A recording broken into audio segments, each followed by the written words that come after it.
మన ఇండియాలో బాగా ఫేమస్ అయినటువంటి స్పోర్ట్స్ ఏంటంటే గేమ్ ఏంటి? క్రికెట్. క్రికెట్ అనగానే ఇప్పుడున్నటువంటి ప్రజెంట్ సినారియాలో ఇండియన్ క్రికెటర్ ఫేమస్ క్రికెటర్ ఎవరు? కోహ్లీ. విరాట్ కోహ్లీ అనగానే అందరికీ తెలుసు, రైట్? ఒకప్పుడు విరాట్ కోహ్లీ రాకమునుపు ఎవరు ఫేమస్? సచిన్ టెండూల్కర్. ఒకప్పుడు సచిన్ టెండూల్కర్ రాకముందు ఇంకొక వ్యక్తి ఉండేవాళ్ళు, Kapil Dev. Boost is my secret అని చెప్పేటువంటి కపిల్ దేవ్. అప్పుడు కపిల్ దేవ్ ఉన్నాడు. కపిల్ దేవ్ యుగం అయిపోయింది, చాలా మందికి తెలియదు ఇప్పుడు ఉన్నటువంటి తరానికి. తర్వాత సచిన్ టెండూల్కర్ వచ్చేటప్పుడు కపిల్ దేవ్ అనేటువంటి వారిని జనాలు మర్చిపోయారు.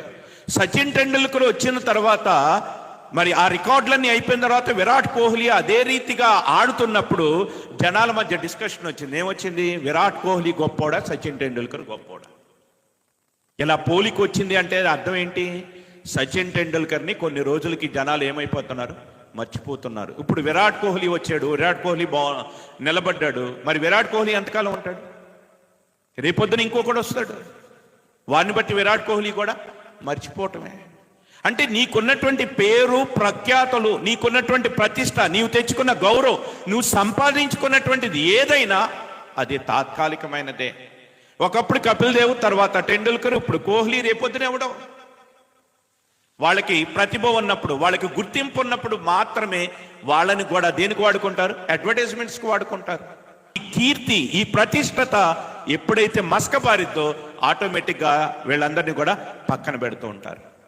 ఇది ఎంత వాస్తవమో దేవుడి వాక్యం కూడా అదే తెలియజేస్తుంది. ఒకసారి 4వ అధ్యాయం 13వ వచనం నుంచి మనం చూసినట్లయితే, మూఢత్వము చేత బుద్ధి మాటలిక చెవియొగ్గలేని ముసలి రాజు కంటే బీదవాడైన జ్ఞానవంతుడకు చిన్నవాడే శ్రేష్ఠుడు. ఒక దేశంలో ఒక రాజు ఉన్నాడు.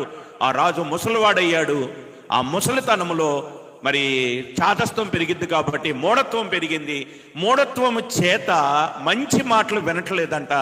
విననప్పుడు బీదవాడైన జ్ఞానవంతుడు చిన్నవాడే శ్రేష్ఠుడు. అట్టివాడు తన దేశమందు బీదవాడుగా పుట్టినను పట్టాభిషేకమునందుటకు చెరసాలలో నుండి బయలు వెళ్ళు. ఈ మాట వినంగానే మనకి చరిత్రలో ఒక వ్యక్తి గుర్తు రావాలి, పరిశుద్ధ గ్రంథం చరిత్రలో ఒక వ్యక్తి గుర్తు రావాలి. అంటే అఫ్కోర్స్ ఆ వ్యక్తిని ఇక్కడ మనం ఎగ్జాక్ట్గా పెట్టడం కుదరదు, కానీ ఎవరు గుర్తుకు రావచ్చు? ఏసేపు గారు మరి పేదవాడిగా చెరసాల్లో ఉన్నప్పుడు అతని యొక్క జ్ఞానము చేత, దేవుడు ఇచ్చినటువంటి ఆ యొక్క జ్ఞానమును బట్టి, దేవుడు ఇచ్చినటువంటి కళ మర్మమును తెలిసేటువంటి భావాన్ని బట్టి అతడు ఐగుప్తు దేశాన్నే కాదు లోకమంతటిని కూడా ఆ రోజు కాపాడగలిగి అతడు ఆ యొక్క సింహాసనం మీదకి వచ్చాడు. వచ్చిన తర్వాత ఏసేపు బాగా పరిపాలించాడు. మరి ఏసేపు పరిపాలించి ఏసేపు కాలం అయిపోయిన తర్వాత ఏసేపు ఏమయ్యాడు? చనిపోయాడు. చనిపోయిన తర్వాత ఏం జరిగింది? ఏసేపును ఎరగనటువంటి రాజు వచ్చాడు. ఏసేపు బ్రతికి ఉన్నంతసేపు తన జనాంగానికి ఎంత జాగ్రత్తగా చూసుకున్నాడు, ఎంతగా వారిని పోషించాడో, ఎంతగా వారికి కాపుదలనిచ్చాడో. ఏసేపు ఎరుగనటువంటి రాజు, ఏసేపును మరిచిపోయినటువంటి రాజు తర్వాత ఏం చేస్తూ వచ్చాడు? ఆ జనాంగాన్ని బాధ పెడుతూ వచ్చాడు. ఒకప్పుడు మూఢత్వం చేత ఉన్నటువంటి ముసలిరాజు పోయాడు. ఇప్పుడు భేదవాడైనటువంటి ఒక జ్ఞానవంతుడైనటువంటి వాడు వచ్చాడు.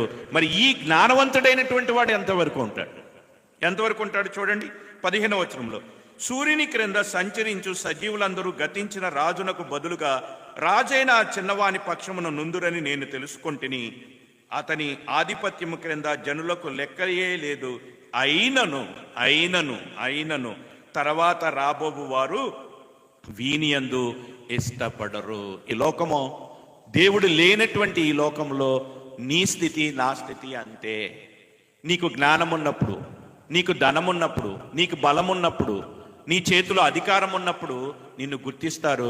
ఇవన్నీ నీలో నుంచి తొలగిపోయినప్పుడు నిన్ను లోకము మర్చిపోతుంది. ఇదంతా కూడా ఎటువంటిదంట? గాలికై ఒకడు ప్రయాసపడినటువంటిదే. ఇదంతా కూడా వ్యర్థమని చెప్తూ ఉన్నాడు. ఈరోజు లోకంలో జరుగుతుంది ఏంటి చెప్పండి? అధికారం ఉంటే ఎట్లా ఉంటారు, అధికారం లేకపోతే ఎట్లా ఉంటారు? అధికారం ఉన్నప్పుడు వారి చుట్టే అందరూ తిరుగుతారు, అధికారం పోతే వాళ్ళని పట్టించుకునేటువంటి వాళ్ళు కూడా ఉండరు. ఇది వ్యర్థము. నువ్వు సంపాదించేటువంటి అధికారము తాత్కాలికంగా నీకు ఉపయోగపడుద్దేమో కానీ ఏది కూడా నీకు పర్మనెంట్ కాదు. ఈరోజు మనకు ఉన్నటువంటి స్థితి శాశ్వతమని ఎవరు అనుకోవద్దు. దేవుడు అంటున్నటువంటి మాట, ఈరోజు కష్టంలో ఉన్నది శాశ్వతం కాదు, ఈరోజు సుఖంలో ఉన్నది శాశ్వతం కాదు, ఈరోజు అధికారంలో ఉన్నది శాశ్వతం కాదు, ఏది శాశ్వతం కాదు.